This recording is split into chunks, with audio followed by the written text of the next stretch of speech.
right, welcome to our latest edition of Saltier Politics. This week is a really interesting, great educational conversation. We are talking about marijuana. And also Fish, the band, which all of you can stow your cynicism on. It's a great conversation. I think education is one of the most important things to take away kind of the vilification of a drug, but then also knowledge is power. So when people are going through cancer or their PTSD, that they know about it and can ask their healthcare provider. And if it is a viable option and it helps them live a better life, that's amazing. Yeah. So we have Peter Barsoom, the founder and president of 1906, which is a cannabis company based in Colorado, to talk to us about the merits of legalization, but also some of the lessons, good and bad, that Colorado can impart on the rest of the country. Colorado, as you know, Emily, was the first to really widely legalize it, and it's very readily available. My understanding is there are more dispensaries in Denver than there are Starbucks stores, which is a little crazy. But there are some good lessons that Peter talks about that you can draw from Colorado for other states that are considering legalization, and also for the federal government, which one day will hopefully catch up to the rest of the world and consider decriminalizing something that was created in nature and, in my mind, is not even 1/10 as bad as alcohol. All right, coming up, Peter Barsoom, founder and president of 1906. Welcome, Peter Barsoom, president and founder of 1906. 1906 is, you started out, Peter, I'll let you tell it, but started out as an edible cannabis company. And tell us the story of how this all came about. Well, this all came about in late 2014. I decided to quit my job after spending 20 years in finance and was looking for more entrepreneurial opportunities. And I had the opportunity to see firsthand the benefits of medicinal marijuana as I saw my wife struggling with anxiety and depression and the negative side effects in particular of some of the antidepressant medication that she was on. Medical marijuana helped her get off her meds, and it transformed her life. And she was able to get back into work and get back into her acting career. So I, for the first time, had experienced somebody close to me whose life had been transformed by medical marijuana. And that's what inspired us to get into the cannabis business. It was a view that there are a lot of people who could benefit from marijuana versus alcohol and pharmaceuticals, but there was a gap in the market in terms of products that were created for low dose, fast acting, and specific effects. And so we set about to create 1906 to provide a set of products for high functioning adults, like people like us around the table. It's interesting that you say that, because as somebody who doesn't really consume cannabis but does consume alcohol, it always struck me that alcohol is a legal drug and a legal product. It's not really classified as a drug, although I think it has the same properties, if not worse properties to some extent than cannabis does. I've never really seen anybody get into a fist fight after getting stoned. I've never seen anybody... Maybe a fist fight with a bread bowl. Right, exactly, with a Doritos bag. But so I explained to me that 1906, the name is relevant. Explain to us why 1906, but it also strikes me that about 100 years ago, if not more, somewhere along the way, the government decided that cannabis, which is a natural product, was something that should not be in the marketplace, although it seems to me that the effects of cannabis are not nearly as bad as the effects of alcohol for most people. No, absolutely. And 1906 was the year that the Wiley Act was passed, which effectively started the era of prohibition of cannabis. So our mission is to bring cannabis back to its pre-prohibition status. So if we rewind 120 years ago, cannabis was widely available in apothecaries and pharmacies, dispensed by doctors as tinctures. It was in the medical journals at the time as one of the healing medicinal plants that were available to us. So it was kind of during the era of Harry Anslinger and the whole reefer madness and the use of marijuana in order to criminalize immigrant populations, particularly black populations at the time. And that's when we sort of developed this whole incorrect view of marijuana being addictive, causing psychosis, so on and so forth. So it was really the criminalization of marijuana was used as a tool to fight against our own populations here. What happened in the intervening 30 years where now you have candidates like Cory Booker, like Amy Klobuchar, really serious, obviously sitting senators, but also serious contenders for the presidency, suddenly now saying we should not only legalize marijuana, but expunge the records of those who were affected by the war on drugs. What do you think was the turning point in the last couple of decades where that was able to happen? I think the turning point we can point to is Sanjay Gupta, who did a documentary on weed on CNN and showed the medicinal benefits of cannabis, in particular helping to treat epilepsy among kids, and showing kids who were nearly catatonic on their meds and still having seizures. And then when given cannabis, all of a sudden they had a life transformation where they didn't need their meds, their seizures stopped. And I think that really woke up the consciousness about what are the benefits of cannabis here. I think the other thing that happened is we realized as a society the cost of criminalization. Not just in financial costs, but the financial costs are significant. If we look at the state of New Jersey, the ACLU estimated that New Jersey spent $1 billion over the last 10 years on enforcing marijuana criminal laws. Those are resources, particularly in a state like New Jersey with high property taxes and limited government resources, that are a waste. Secondly, we realized the negative impact on those societies that have been most hurt by the criminalization of marijuana. Black and Latino communities and families that have been ripped apart, people thrown in jail for either consumption or for the distribution of marijuana, most often than not in kind of small numbers there. And look at what happens with our criminal justice system when people get out. In many cases, their lives are ruined. They can't get jobs. They have been set back from an education perspective, the hardening that happens typically when somebody goes through the criminal justice system. So finally, people are waking up to the benefits of cannabis, but also the social and economic costs of criminalization. For criminalization on that aspect of it, for more the health side of it, because it's still a drug that... for example, with edibles, they're not regulated. So you may go to one place and get 10 milligrams of a brownie, but then the next place you go, a brownie may be like 50 milligrams. And how that is also not helpful for society. Yeah, absolutely. And that's why we need a regulated market where producers are able to create controlled dose, low dose products for consumers so you know what it is that you're getting. When you open up a bottle of wine, you don't second guess how much alcohol is in the first glass versus the second glass. When you take an Advil, you're not playing Russian roulette with your Advil. However, in the early days of the marijuana market that were unregulated or not well regulated at least, it's a crapshoot what you got. And so that's why we also entered the market, to bring industrial food manufacturing and scientific techniques to ensure that what it is that you get is what the label says, that it's consistent over time and just as predictable as any other substances you put in your body. What are the lessons from Colorado? You left New York and moved to Colorado when you started this business, because Colorado obviously has a very robust market and legal, unlike New York and other places on the East Coast. What are the lessons from Colorado, both good and bad, that you think apply as the rest of this country looks to potentially legalize cannabis? Yeah, if you go back in 2014 when Colorado legalized cannabis, this was the first state in the U.S. and the first place really around the world where you can get legal adult use cannabis. This was a massive social, political, economic, and legal experiment. A number of the things that they got right is the fact that all the predictions that the naysayers were talking about largely have not happened, whether it be teen use, for instance, which is a big concern. Teen use has in fact declined by most measures, or at least stayed flat. So the accessibility of cannabis to adults hasn't necessarily meant that teens are using it more. So that's one thing. The second thing is issues around the black market have largely, in Colorado, the black market is largely eliminated for Colorado consumers as well. So we were able to bring back cannabis from cartels, from illegal drug dealers, into an open, transparent, regulated system.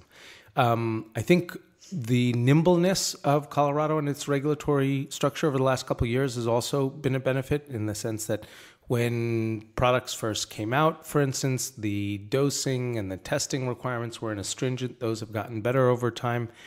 The things that Colorado didn't get right that other states are now doing is looking at what the social justice issues that are associated with the legalization of marijuana. And so one of the things that Colorado hasn't really done is focused on expungement, focused on social equity and how to ensure that participation in the industry is widespread. So those are the things that you're seeing as new states come online, typically New Jersey, for instance, or Massachusetts or California. They're starting to incorporate these types of issues in their program. The last thing that Colorado didn't do is they didn't get good data measurements prior to the rollout of legalization.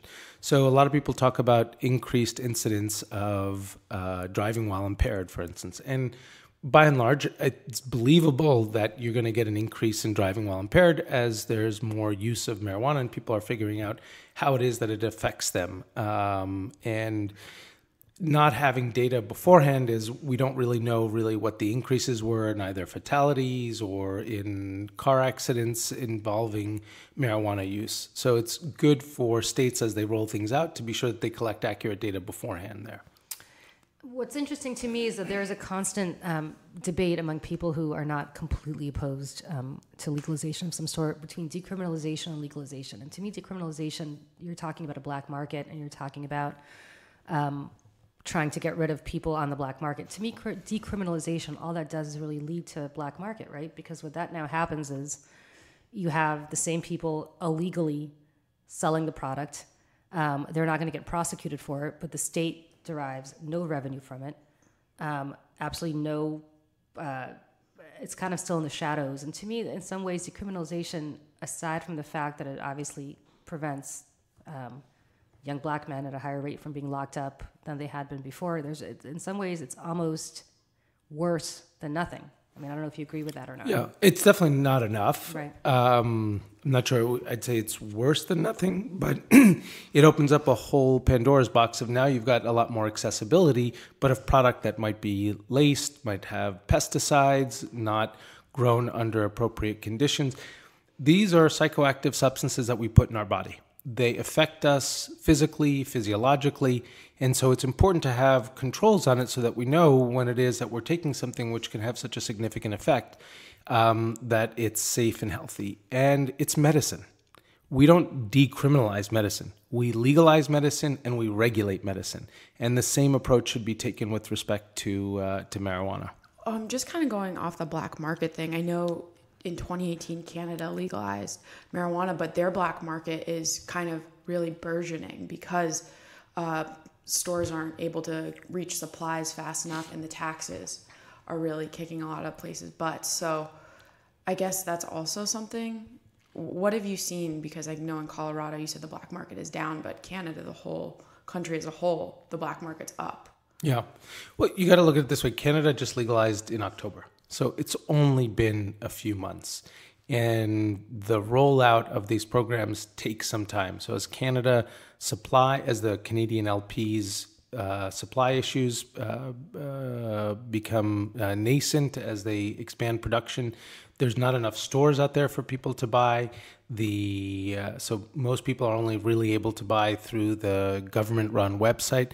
So I think we'll see also as they legalize other products. One of the things that Canada did is they only legalized flour and soft gel and oils there. What we know from our own research is that 65% of consumers prefer edibles to smokable. Most people are reducing their smoking, not increasing their smoking. We have a problem with the use of vapes among teens, for instance. So the fact that Canada only gave people kind of smoking option and a very limited soft gel option means that they haven't provided the types of products that consumers who have accessibility to the black market already have. So until the Canadian system sort of comes up and gives people the choices of the products that they have, you're going to still continue to see a thriving black market in Canada. What was the rationale for that? Did they think that edibles appeal to children more? Did they thought it'd be chocolate? People would want to eat lollipops or chocolate, and they'd be younger. Was that the fear, or what was the fear with Canada? Yeah, I think that was the fear, and it's a misguided fear. In other words, when we look at the data in the rollout of Colorado, for instance, we did see an increase in calls to the Poison Control Center. We saw an increase in kids going to the emergency room for exposure to cannabis. Two things around that. Number one, part of that data may be spurious in terms of now people might have reported it as cannabis where they they might not have reported it as cannabis for fear of getting in trouble. So, and then the second thing is, in Colorado, at least, everything's in child-resistant boxes. So it is no different than Tylenol or other substances that are in child-resistant containers inside your home. And it's the parent's responsibility just to ensure that kids don't have access to that. We've got to do our part as an industry to make sure that we've got good packaging, that it's not made attractive to kids. But that's kind of where the situation has happened. And if you look at also the data, the number of calls to Poison Control Center for kids getting into cleaning supplies or getting into other things exceeds orders of magnitude that of cannabis. So while there's been an increase in the actual number of situations where kids have been unfortunately exposed to cannabis and have suffered some sort of adverse actions, typically those adverse reactions go away after a few days, so there's no indication that there's any long-term or permanent damage, thank God. And I think it's just this fear around edibles equals things for kids. And while there has been definitely some of that in the way some of the stoner culture products have been in terms of brownies and gummies, there's a whole other world of edibles. The whole other world of edibles that includes beverages and tinctures and chocolates and other products that are specifically designed and specifically marketed to adults. So we shouldn't conflate the two. You can do it right. You can also do it wrong. Although I have to say, I've been to your factory in Colorado, and aside from the fact that I'm the mother of the only child who doesn't like chocolate, it is really Willy Wonka's factory. It's unbelievable. I mean, you've got these vats of chocolate that you infuse with different kinds of cannabis, and it's amazing. I mean, in addition to the fact that it really just smells incredibly well. It's just, it really is especially like, the days we make our peanut butter cups. Yeah, exactly. I think there are a bunch of kids that would just dive right into a vat of that, just not even knowing what's in there. It's so just delicious smelling. To me, what's interesting about this is that it seems that the public will to legalize is they are much more than unfortunately politicians have across the board.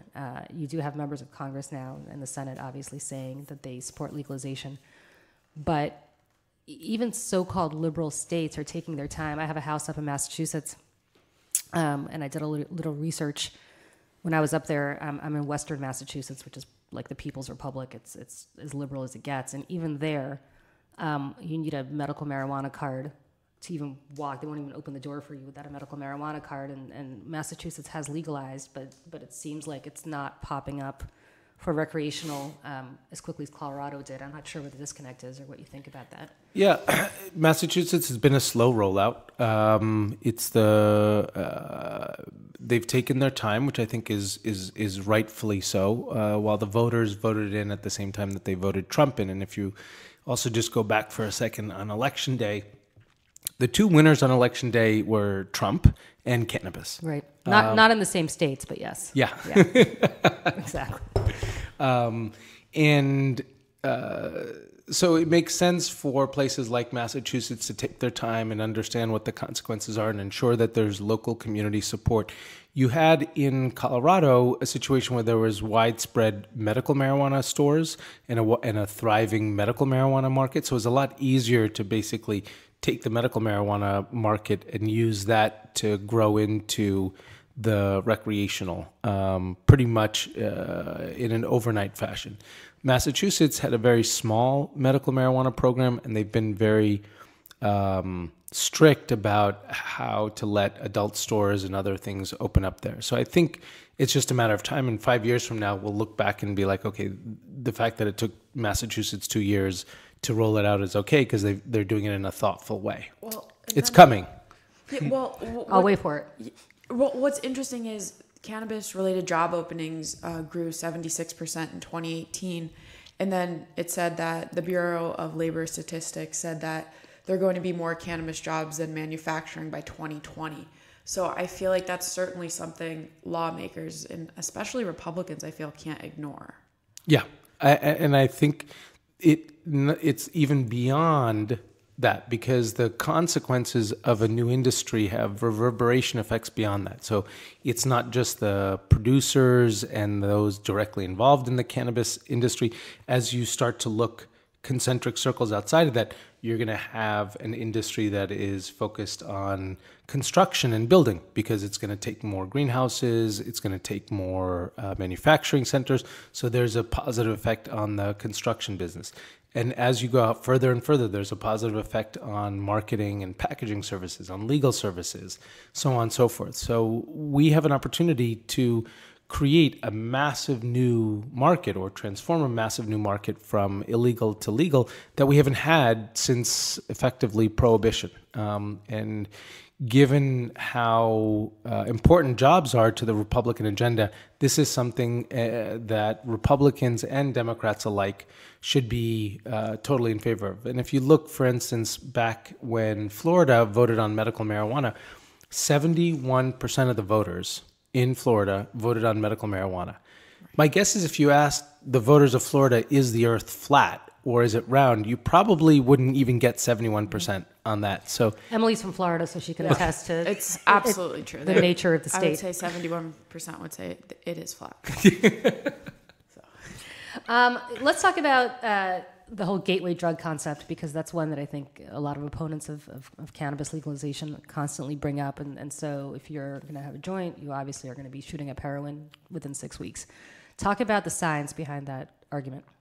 The short answer is there is none. Right. The notion that a particular substance is a gateway to other substances has no validity in fact or in research whatsoever.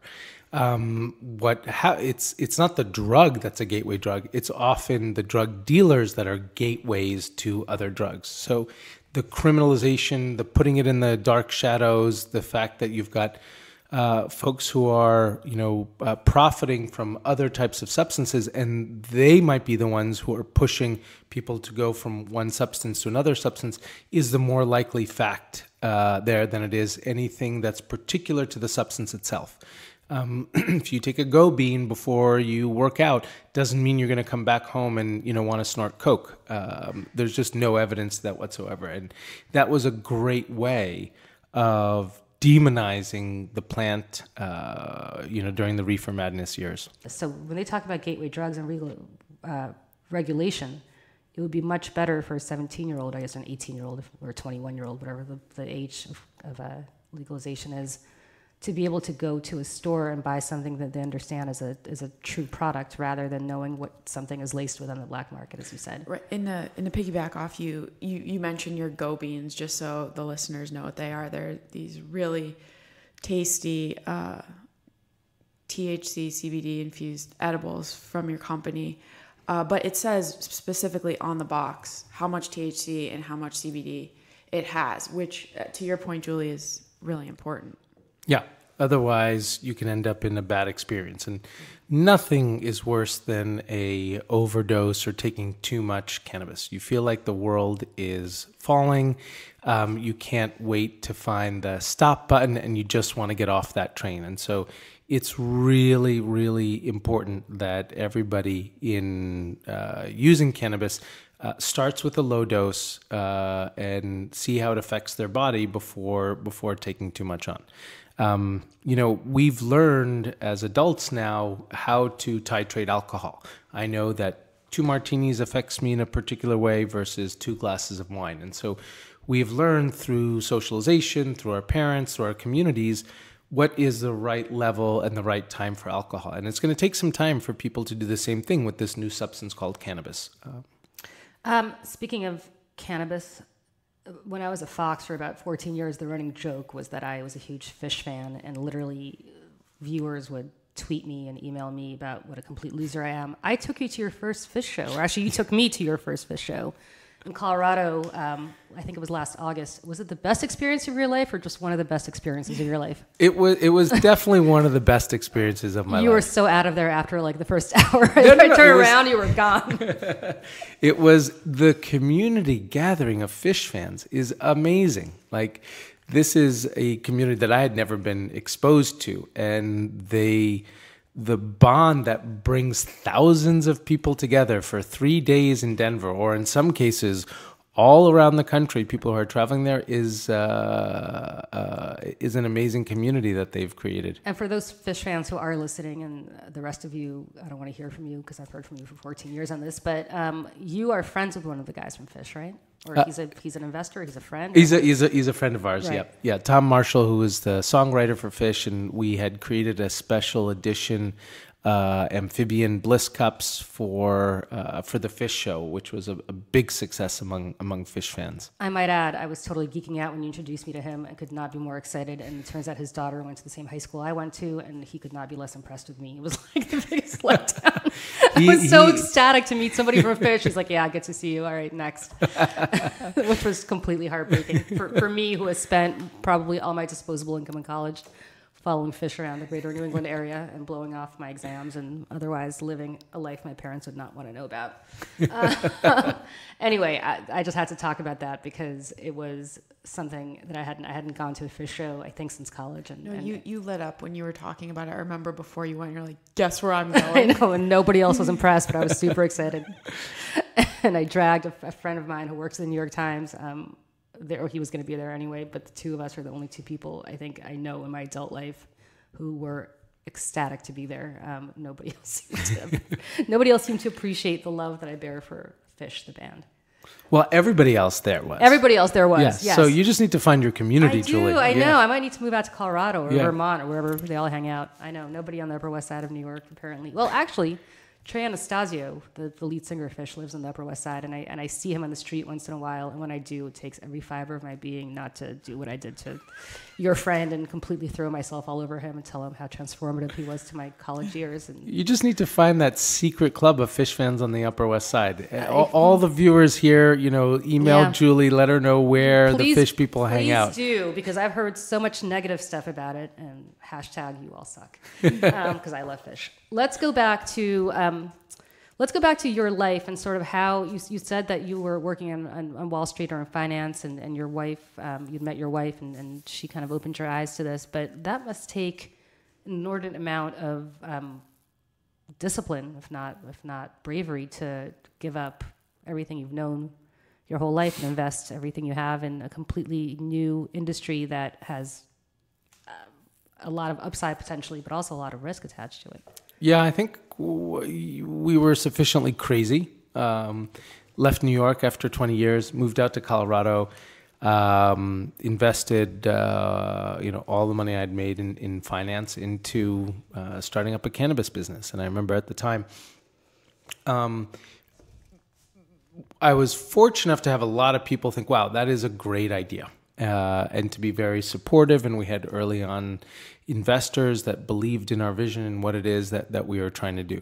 But it was tough going, whether it be raising money was difficult, getting into and understanding the dynamics of the Colorado market were difficult. Early on, recruiting top quality talent was also difficult. What's amazing is since we launched the company in 2015 and 4 years later, how much the world has transformed. That now it's the talk of the town across the country, that more and more states are legalizing it. You have how many governors today, from Mario Cuomo to Pritzker in Illinois, to Connecticut, to Maryland, all across the country, political leaders, to presidential candidates who are talking about legalization of cannabis. So the world has changed in ways that I couldn't have even imagined 4 years ago. You've got multi-billion-dollar companies on the Canadian and the U.S. Stock market. And remember, America is about making money. And so those are the kinds of stories about, the making of money that actually has a role in destigmatizing cannabis. The one fascinating thing about this is, though, because it's still banned federally, banks really can't loan to you. I mean, you have to go through alternate sources of lending in order to get financing, right? Because we have a basic business checking account. We pay close to $2,000 a month to our bank for a basic business checking account. Why? Because they can. Because there are increased compliance costs, but because they can. It's very difficult to get access to banking services, just kind of basic transactional services. But lending from banks is pretty much non-existent. So even on things like a commercial mortgage, which should be in the single digits, people are paying 12-15% on a highly secured asset there. So if you want to open up a facility anywhere, let's say Massachusetts, New Jersey, anywhere you want to expand, you can't just go to whoever, Bank of America, and take out a commercial mortgage. You have to actually go to alternate business lenders to even do that for real estate because of the nature of what you do. It's even worse than that, Julie. I was about to buy an apartment here in New York because we're coming back, opening up Massachusetts and New Jersey and other states. Went through the mortgage process with one of the large national lenders. And at the final stage, even though I had disclosed it from day one, kind of where my primary source of income was, at the final stage before we were done, they said, actually, because you derive your income from marijuana, we can't lend you. So it's not only that I can't borrow against the business, I can't even borrow personally to buy my own apartment that is in my name and get a mortgage because my primary source of income comes from the cannabis business. That's absurd. No, it's just counterintuitive too, because it forces people to go through kind of backdoor means to get what they need to get to move forward, which is the opposite again of what the government wants. Yeah, and the opposite, if we want a legal regulated system, one of the most important elements of that is the tracking of financial flows. If everything is happening in cash, if you can't get services there, you're exposing the industry to criminal activity, whether it be, people who want to go in and rob dispensaries because of the belief that they have a lot of cash in them, or you encourage folks to potentially, hide financial flows there. So all of this, the situation as it relates to kind of banking is antiquated and at cross purposes with creating a legal regulated market. And the power is in the hands of Congress. Congress can and should act. We have now more than 60% of Americans live in states that have legalized some form of cannabis or another, whether it be medical or adult use.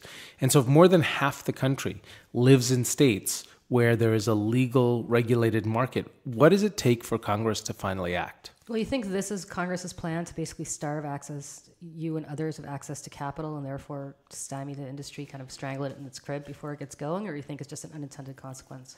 I think Congress has no plans, and so I don't think it's a specific act, but I think other than a specific act of cowardice. Right. Tell us one thing about you that people might be surprised to learn. We always ask everybody this. Let's see. Well, I met my wife in Brazil on a yoga retreat. We're living a mile apart from each other in Manhattan, going to the same yoga studio, but at different times, and never really run into each other. And it took a trip to Brazil, thousands of miles away, for a week on a deserted, not deserted, but on natural park reserve for me to meet the love of my life. That's awesome. Awesome. I think this discussion is going to keep going and going because it seems to me that more and more states are finally taking a look at this. I know New Jersey's up next. I know New York, Governor Cuomo has talked about hypothetically doing something here as well. It always strikes me as a New Yorker that the state is so late to the game on this issue, especially as the hub of commerce, as a good liberal state. Why Governor Cuomo has been dragging his feet on this issue. I think he's finally seen the light. Why do you think he finally saw the light? I think political realities have forced him to see the light. I think finally the Democrats finally control the legislature in a meaningful way for the first time since he's been governor.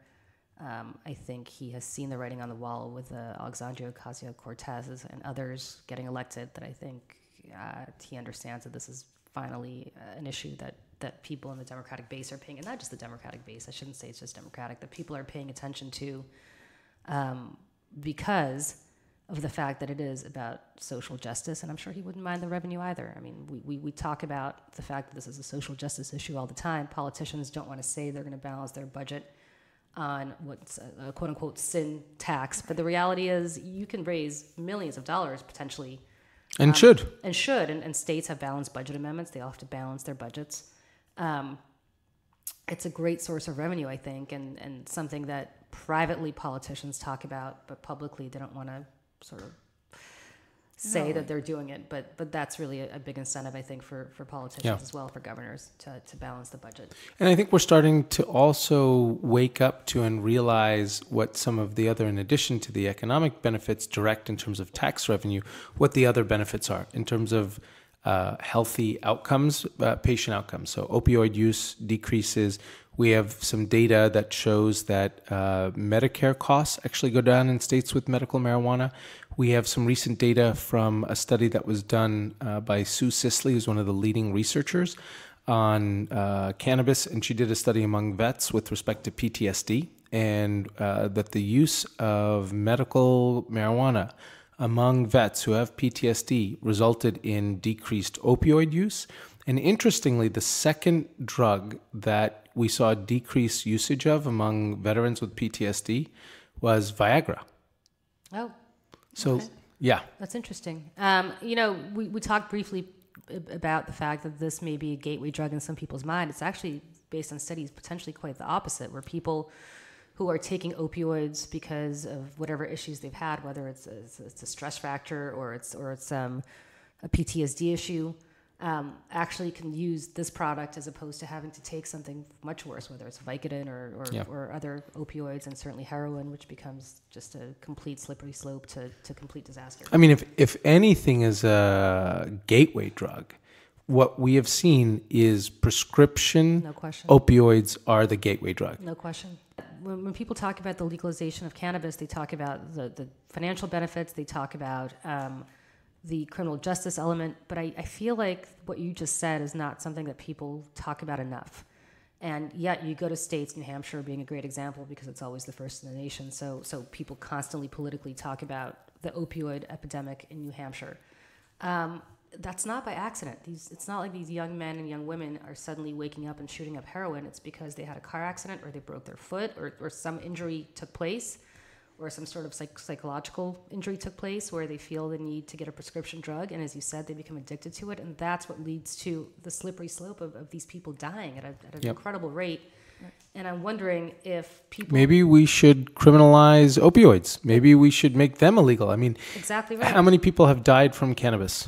I think 0, right? 0. Yeah. How many people have died from this drug, from the opioids? Tens of thousands of people. If even 5 people died from a cannabis overdose, we'd be seeing it on the front page of the New York Times. People would be talking about needing to criminalize it, getting rid of this substance.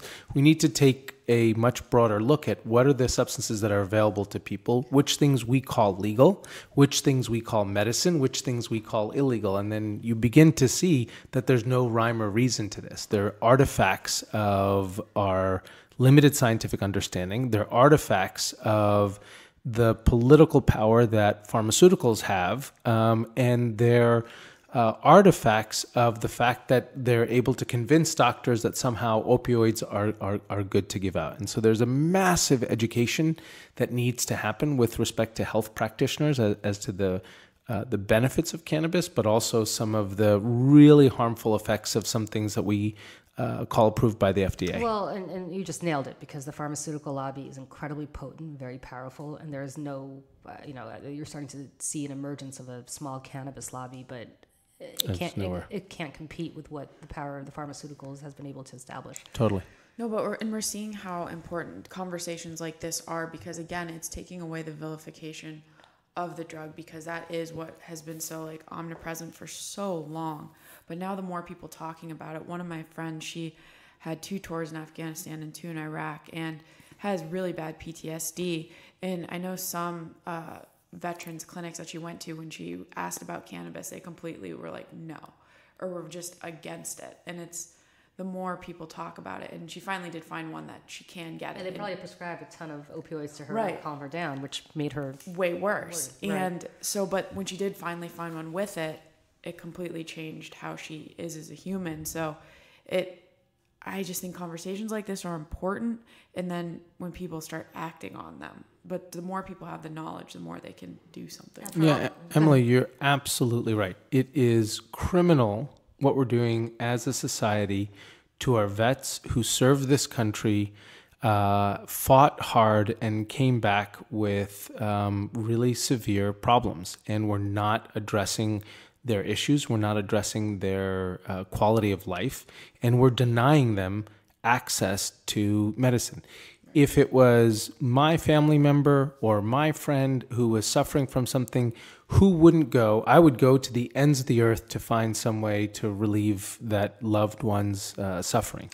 Right. We all talk about how we love our veterans, but what are we doing actually to get out there and relieve their suffering and give them access to products that could be potentially, I'm not saying it's for everybody, but definitely for a significant enough group of people, they've found relief that they've never been able to find in their life through medical cannabis. And we still have severe restrictions on it in terms of the VA research, in terms of the VA dispensing it. And then also, as you probably know, and I'm sure you have a lot of listeners who are gun owners as well, the fact that if you have a medical marijuana card, technically you can't purchase a gun as well. And so why is it that we have to make a choice between a Second Amendment right that we have to own a gun and also quality of life in terms of being able to use medical cannabis? That's interesting. So if you have not a mental or psychological issue, but you have, I'm going to say epilepsy, right? And you have a medical marijuana card, you can't purchase a gun. Correct. That's insane considering how we allow everybody on the planet to purchase guns when they have all sorts of mental issues. And it goes to the point at the very beginning of when we were talking about cannabis is you don't see a husband come home and beat up his wife smoking a ton of weed, but you do see the alcoholic come home and do that. So why give that person a gun? Right. Where this kind of opened my eyes, and I know we have to wrap up, but where this opened my eyes a couple of years ago is I had a very good friend whose son was terminally ill with cancer. The only thing that would relieve his son's pain was cannabis. I mean, it was just literally the only thing that could help him towards the end of his life. And my friend had to go and essentially find drug dealers to buy his teenage son, cannabis on the street. God knows what it was laced with, because he needed to help his son relieve his pain. And you said, how do we treat our veterans? How do we treat the terminally ill in places that medical marijuana is not yet legal, where we don't provide that kind of relief to them and instead provide them with opioids that make them go loopy and not really have a quality of life towards the end of their life that they should have. And that really, I never gave it much thought before that. And that was about 5 or 6 years ago. And after that happened, I just, as somebody who really doesn't consume cannabis, but became a huge proponent of legalization, because I just thought this is completely insane that we're treating a product that is created in nature that, to me, from everything I've seen, has not even close to the effects of alcohol, never mind opioids or anything else. That we're treating it in a way that is criminal, is still Schedule I, which is absurd to me. So that's my 2 cents on this whole issue. Yeah. Peter Barsoom, president and founder of 1906. Thank you so much for joining us. Thank you, Julie. Bye. Thank you, Emily. You rock. Thanks.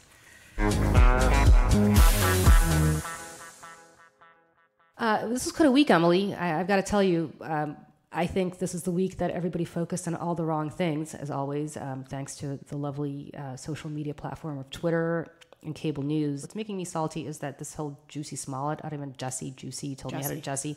I don't watch Empire, so I don't know, but whatever happened. I'm sorry that he felt the need to make up that he was attacked. I'm also sorry that he decided to blame people who are in the MAGA movement on it. Having said that, we just had a guy who had a list of journalists and progressive politicians that he was drawing up, and apparently a guy in the Coast Guard who was days away from going on a killing spree and killing and having a massive terrorist attack where he was going to go kill all these people. There were weapons found in his home. He is a Coast Guardsman, so he obviously knows his way around weapons. He was looking for where progressive politicians lived. He Googled that on his computer, on his work computer, because he obviously is not that smart. This is scary to me, and this is rhetoric that emanates, I hate to say this, but when the president calls journalists the enemy of the people, some crazy people take that to heart, and I think you have a responsibility as the leader of the free world to choose your words carefully, because you do have an influence over people in outsized ways. And while we're all sitting there focusing on some dumb actor and doing some dumb stuff, I really wish we would take a moment to think about the fact that words have consequences, and calling journalists enemy of the people is just completely the wrong lesson to draw and impart from what can happen. And we saw what could happen. Similarly, the NRA put out a magazine this month that had Gabby Giffords, who, as you recall, was shot by a gunman in Arizona a few years ago. A picture of her with Nancy Pelosi with the tagline "Target Practice" next to it. Now, the NRA is going to say, oh, that was just a coincidence. But again, words have consequences, and crazy people take those words to heart. So when you have a face of a woman who was already shot and the Speaker of the House, the most powerful female politician in the country, next to the word target practice, that makes me incredibly salty. It makes me more than salty. It actually makes me incredibly frustrated and angry and scared for where we're going as a society. So please, NRA, Donald Trump, words have consequences. Just think about what you're doing before you do it, unless you really want people to take you seriously, and in ways that I hope that you don't. Right. Just quickly off of that, someone on Twitter who I follow, Charlotte Clymer, she's a transgender activist and former military. And she was talking about the treatment of soldiers once they're out of the military, but being in it as an infantry person, for example, you're trained to kill every day. Every single day, it's ingrained in you. And that is who you are, what you're learned to do, and it's reactive. So then when you get out of the military and don't have that kind of go, go, go, go, I feel like a lot of people look towards groups like white supremacist groups or groups where they find this brotherhood and they find this enemy, because that's what they were trained to do, find an enemy. So it's when people get out of the military, it's again kind of even what we talked about in our conversation today. It's treatment of people who have gone through these traumatic situations and learn differently. Exactly. So what's making you salty? What is making me salty this week is the Roman Catholic Church and what we're learning from all the sex abuse and the cover-up in Europe, in America, and how just there's no accountability within the church, and there's really no system to take down these priests who have really ruined the lives of so many young children. Although the Pope did come out with a very, very strongly worded statement this week about them and about pedophile priests in ways that I think previous popes never had. And he laicized, Cardinal McCarrick, who was the cardinal of Washington, D.C. and the Newark Archdiocese in New Jersey, and had been a very prominent figure in the Catholic Church in the United States, but then was found to have abused seminarians and apparently children. The Pope did take action against him. I think the highest ranking man of the church who's no longer a member of the church or no longer a cardinal because of what this Pope did. So do you feel, you're Catholic, I'm not, do you feel like the church is moving slowly but surely towards more accountability, or do you think this is just window dressing?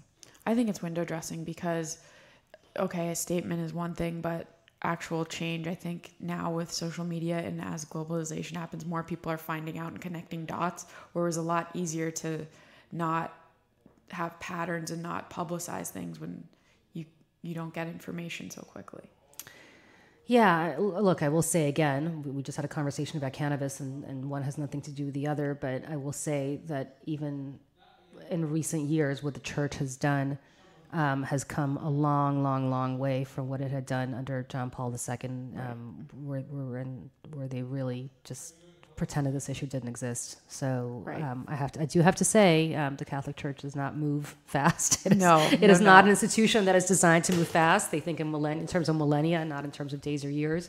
But I do feel in the last 20 years there has been slowly but surely, partially because of social media, partially because newspapers and others have really started to pay attention to this issue, but an accounting and a reckoning of what's going on. But I can see how members of the church who are good Catholics are still frustrated about the fact that they are not moving as fast as some would wish.